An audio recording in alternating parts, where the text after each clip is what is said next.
batugambye emirambo egisinga egyayidde mu egiri mu gy'abaana naye batugambye bagigyengendaga butonde bazitutte naffe balibe tugende gende naguma. Sabbiiti ewedde ab'enganda z'abantu abaafiirwa abantu baabwe mu njega y'omuliro gw'Ekigoogwa baggyibwako ndagalusse okusobola okwawula emirambo gino. Kino kyakoleddwa. Jo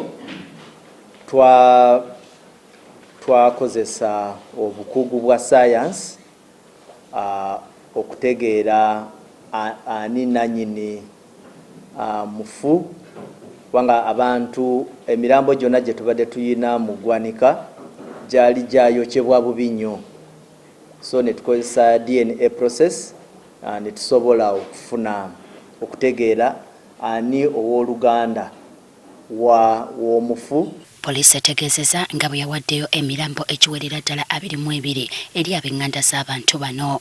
Wetukoledde emboozi eno ng'abantu 26 be bafudde. By yesterday twadde tubawadde information nti abantu abajjiira mu muliro ogwo era abakafa bali 24 naye by yesterday akawungeezi abalala 2 nabo tebalutonze ekiruddu era kati wetwogerera ng'abantu abakafiirwa obulamu bwabwe kati bali 26 20 basajja 6 bakazi.